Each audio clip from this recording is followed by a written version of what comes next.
Dans cette vidéo, on va calculer cette intégrale.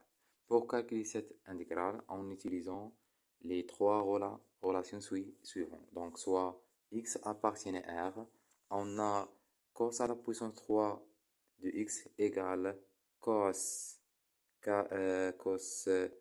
de x fois cos carré de x. Et cos carré de x égale à 1 moins sinus carré de x. Et la dérivée de sinus de x égale à cos de x. Donc,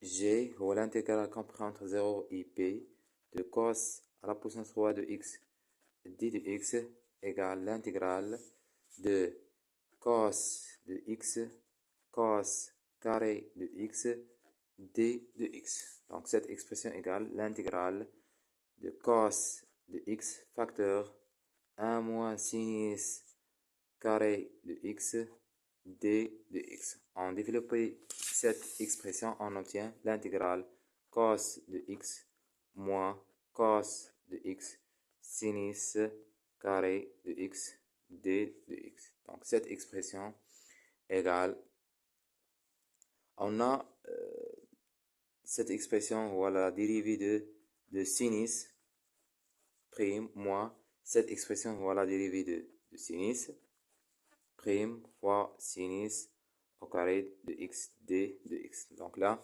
l'intégrale. Cette expression écrite sous la forme u prime fois u à la puissance de le primitif de cette expression vaut 1 sur 3 u à la puissance 3. Donc,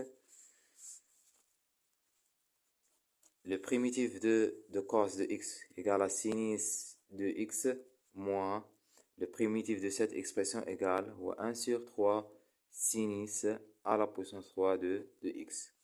Donc, par exemple, quand on prend entre 0 et p. 0, p, 0, p, 0, p.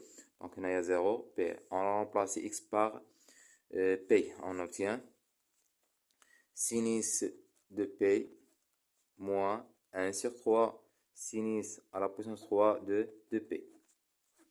Moins, donc sinus de 0 moins 1 sur 3 sinus à la puissance 3 de 0. Donc cette expression égale sinus de p égale à 0 moins 1 sur 3 sinus de p égale à 0, 0 à la puissance 3 égale à 0. Donc cette expression égale à 0 moins et sinus de 0 égale à 0 moins 1 sur 3 fois 0, sinus de 0, 0 à la puissance 3, ça égale à 0. Donc, cette expression égale à 0. 0 moins 0 égale à 0. Donc, l'intégrale compris entre 0 et p égale 0.